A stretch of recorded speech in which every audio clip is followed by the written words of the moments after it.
प्रिय विद्यार्थियों, नमस्कार।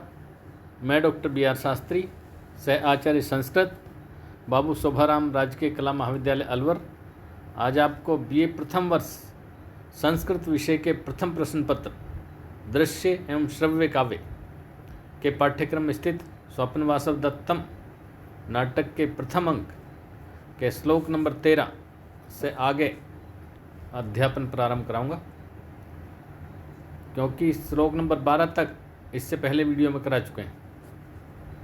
यहाँ तक हो गया था कि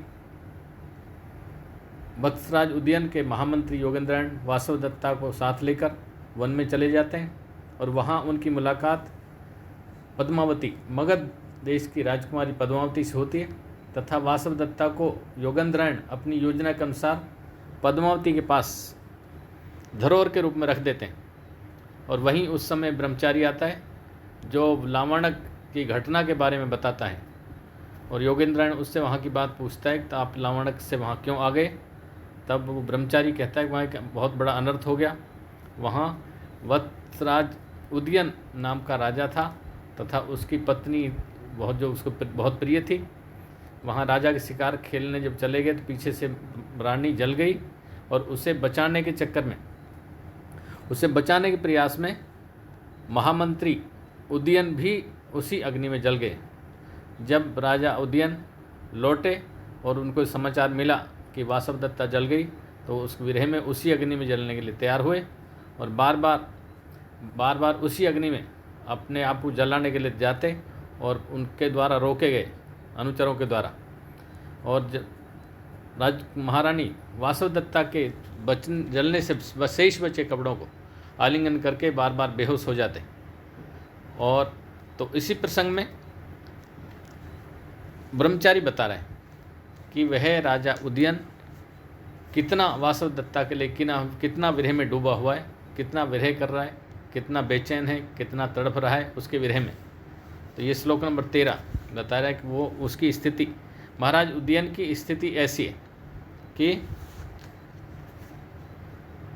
न ततस्तते फिर क्या हुआ। ब्रह्मचारी बता रहा है कि ततः से राजा, फिर वे राजा मही तल परिसर्पण पांसुल पाटल शरीरा, पृथ्वी पर लेटता हुआ और धूल धूसरी शरीर से, वो बार बार पृथ्वी पर लेट जाता और धूल धूसरी शरीर से हो जाता और बार बार उठता और हा वासव दत्ते, फिर हाय वासव दत्ते, अवंतराज पुत्री, हा प्रिय शिष्य इति किमपि बहु प्रलभितम, ऐसा बार बार बहुत कुछ प्रलाप करते हुए प्रलाप कर रहा था। किम बहुना, और मैं क्या कहूँ। ब्रह्मचारी कह रहा है कि उस राजा तो इतना विरह में डूबा हुआ है वासव दत्ता के लिए कि मैं और तो अधिक क्या कहूँ। तब वो श्लोक बता रहा है ने वेदानी तादृश चक्रवाकः ने वाप्यन्ने स्त्री विशेष वियुक्तः धन्या सा स्त्री याम तथा वेत्ति भर्ता भर्तृ स्नेहात् सा ही दग्धा अपि अदग्धा। ये श्लोक 13 जो ब्रह्मचारी कह रहा है कि न एव इदानीम तादृश चक्रवाका, संसार में किसी भी अपने प्रिय के विरह के लिए चक्रवाक पक्षी प्रसिद्ध है, फेमस है। ये कहा जाता है कि चक्रवाक अपने पक्षी के लिए तड़प कर मर जाता है। तो न एव इदानीम तादृश चक्रवाका, ये कहा गया है कि मुझे ऐसा लगता है कि वह राजा उदयन इतना विरह कर रहा है वासव दत्ता के लिए कि ऐसा तो कोई चक्रवाक पक्षी भी नहीं करता होगा। इस संसार में ऐसा कोई चक्रवाक पक्षी भी ऐसा विरह ही नहीं, इतना विरह नहीं कर रहा जितना कि वो वासव दत्ता के लिए उद्यन कर रहा है।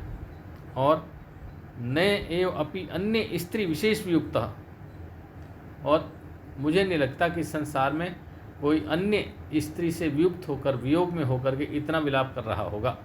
न अपि अन्य, नहीं कोई अन्य दूसरा उसके जैसा। स्त्री विशेष वियुक्त, स्त्री के वियोग में ऐसा दुखी, पीड़ित, विशेष विरह में पीड़ित जैसा कि राजा उदयन है, जो वो दुखी विरह में पीड़ित है, इतना मुझे नहीं लगता कि संसार में कोई और अन्य की स्त्री के लिए दुखी होगा।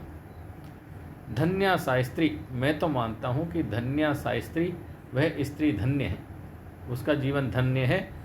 याम तथा वेत्ति भर्तारम, जिसको ऐसा पति मिला है, यमन जिसको, तथा मन ऐसा वेत्ति प्राप्त हुआ भर्तरम पति, जिस स्त्री को ऐसा पति प्राप्त हुआ है कि उसके जलने के बाद, उसके मरने के बाद जो इतना विरह में डूबा है, उसके लिए इतना तड़पे, जो अग्नि में जाने के लिए तैयार हो, मरने के लिए तैयार हो, ऐसा पति जिसको मिला वो स्त्री धन्य है। और भर्तृ स्नेहात, क्योंकि वासवदत्ता जल गई, वो चली गई, लेकिन भर्तृ स्नेहात सा ही वह तो दग्धा अपि अदग्धा, वो तो जल करके भी नहीं जली है। पति के स्नेह के कारण वह स्त्री, वह वासवदत्ता तो जल करके भी नहीं जली है, वो जीवित है पति के स्नेह के रूप में। तो ये श्लोक नंबर 13 कि मैं क्या कहूँ उस राजा के विरह के बारे में।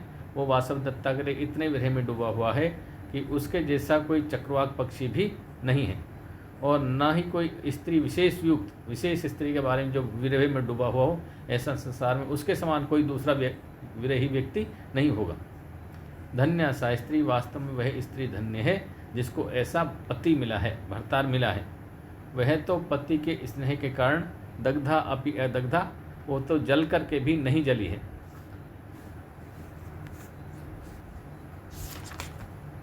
योगेंद्रन अतभो, अच्छा, और हाँ, तम तो परिवस्थापितुम कश्चित यत्नवान अमात्य।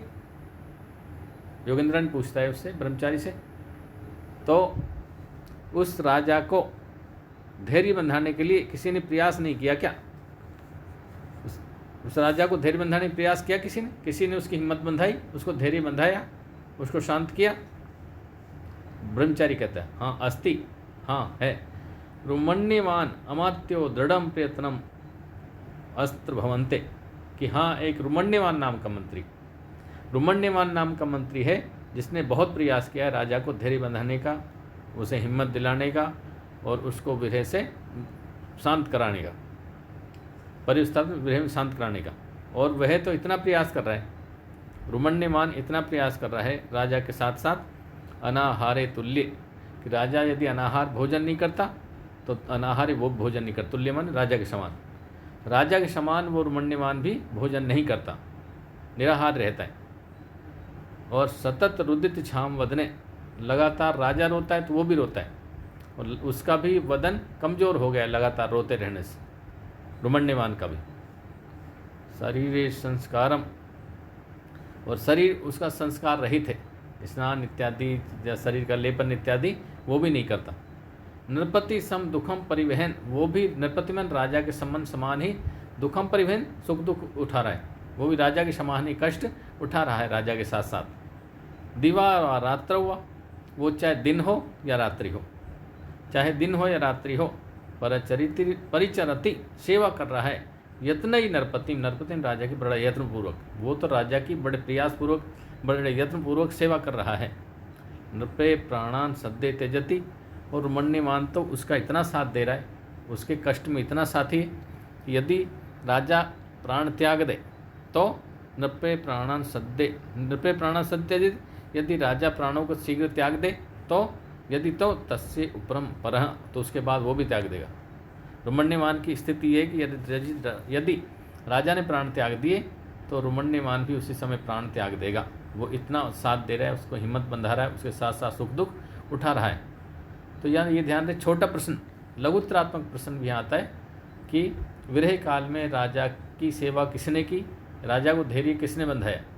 तो आपको बस लघुत्तर ही लिखना है, छोटा प्रश्न उत्तर लिखना है कि रुमण्यमान नाम के मंत्री ने राजा की सेवा विरह काल में किसने की, तो इसमें रुमण्यमान नाम के मंत्री ने राजा की सेवा की।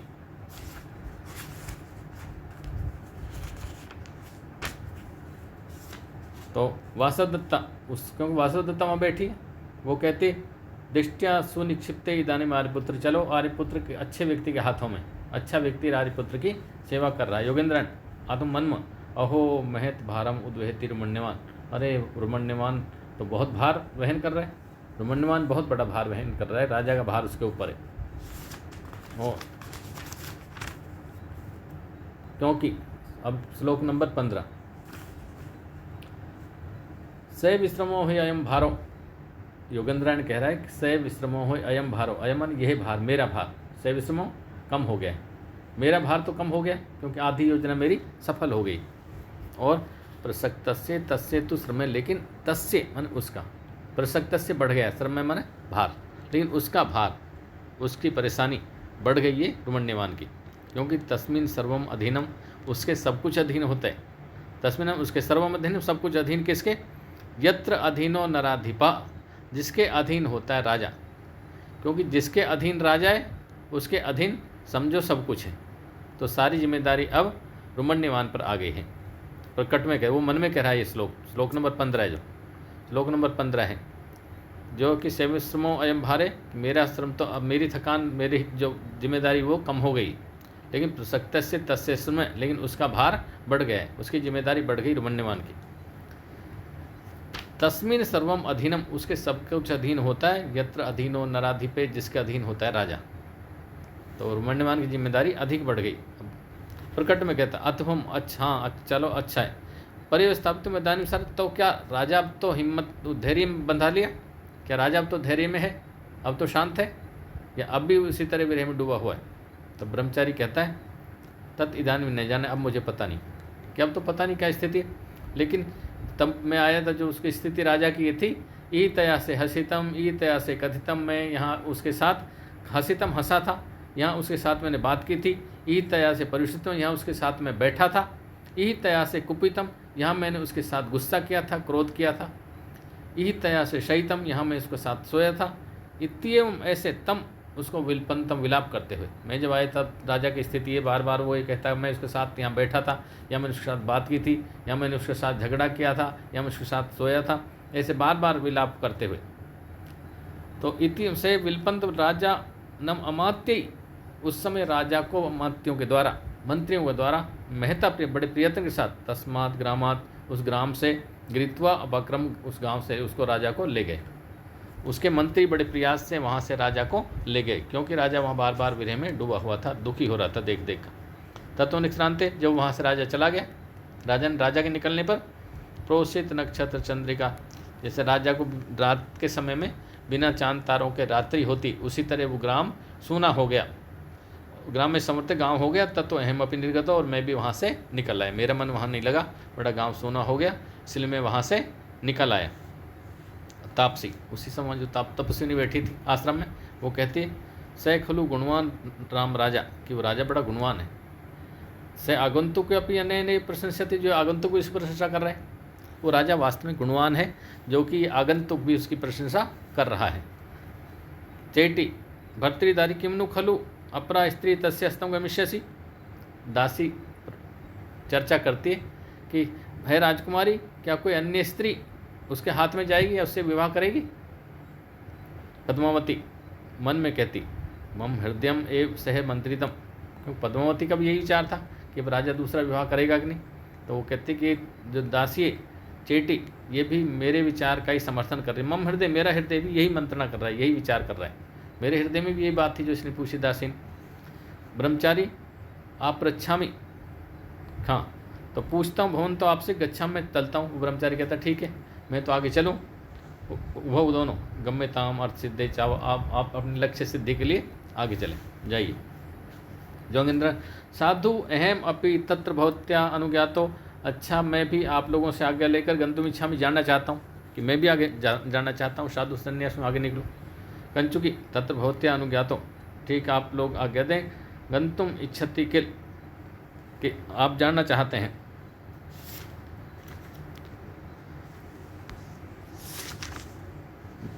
पद्मावती आर्यश्य भग्निका आर्यन विनोदकंठित, आर्यन विना उत्कंठिष्य, क्योंकि योगेंद्रायण कहता है ठीक आप हमें आज्ञा दें, मुझे आज्ञा दें, मैं यहाँ से आगे चलता हूँ। तो पद्मावती कहती आर्य आपकी ये बहन वासवदत्ता आदि आपके बिना दुखी होगी तो, उत्कंठित होगी तो। योगेंद्रायण साधु जन हस्तगता ने उत्कंठित से, देखो आप अच्छे व्यक्ति के हाथ में रह करके, अच्छे व्यक्ति के पास रह करके ये उत्कंठित नहीं होगी, दुखी नहीं होगी। कंचुकी अवलोक, कंचु की तरफ देखकर, गच्छा में तावत, अच्छा जी चलते हैं। कंचुकी गच्छतु भवन, ठीक है आप चलें, पुनर्दर्शन है फिर दर्शन देना, आप चलें फिर दर्शन देना। योगेंद्रायण तथास्तु, ठीक है, वो निकल जाते हैं। योगेंद्रायण वहाँ से चला जाता है वासवदत्ता को पद्मावती के पास छोड़कर। कंचुकी इयम इदानीम अभ्यंतर प्रवेष्टुम, अब इस समय हो गया है आश्रम में अंदर प्रवेश करने का। अभी तक बाहर बैठे हुए थे कि चलो संध्या काल हो रहा है और अपन अंदर प्रवेश करें। कंचुकी पद्मावती आर्य वंदे, हे आर्य मैं आपको प्रणाम करती हूँ। पद्मावती तपस्विनी को प्रणाम कर रही है, मैं आपको प्रणाम करती हूँ। संध्या काल है, संध्या काल में प्रणाम किया जाता है अपने से बड़ों को। वासव दत्ता तापसी जाते तव सदृशम भर्तान लभस, हे बेटी आप अपने सदृश से पति को प्राप्त करो। तापसी वासव दत्ता भी कहती आर्य वंदे तावतहम, हे आर्य मैं आपकी वंदना करती हूँ, आपको प्रणाम करती हूँ। तापसी कहती त्वम अपि ऐश्रम भर्तानु समासादे, आप भी शीघ्र ही अपने पति से मिलो। वासव दत्ता अनुगृहित अस्मि, मैं अनुगृहित हुई। कंचुकी तत् आगम्यताम, आप लोग आए, क्योंकि संध्या काल हो गया, अब अंदर आने का समय हो गया, आप लोग आए। इतो भवती, आप इधर आए, संप्रति माने क्योंकि, कि आप लोग अंदर चलें, क्योंकि अब संध्या काल हो गए। ये जो श्लोक है श्लोक नंबर 16, अंतिम प्रथम अंक का अंतिम श्लोक, श्लोक नंबर 16 बहुत मुख्य है परीक्षा की दृष्टि से, इसलिए आप इसको अच्छी तरह से पढ़ लें। परीक्षा की दृष्टि से ये श्लोक बहुत मुख्य है। श्लोक नंबर अंतिम श्लोक है 16 प्रथम अंक का, और प्रथम अंक से एक श्लोक तो आना निश्चित है और 2 भी आ सकते हैं, इसलिए प्रथम अंक को अच्छी तरह पढ़ें। एक श्लोक तो आएगा ही निश्चित रूप से, तो ये श्लोक परीक्षा की दृष्टि से बहुत महत्वपूर्ण है। अंतिम कंचुकी तदागम, तो आप आओ, इधर आएँ, क्योंकि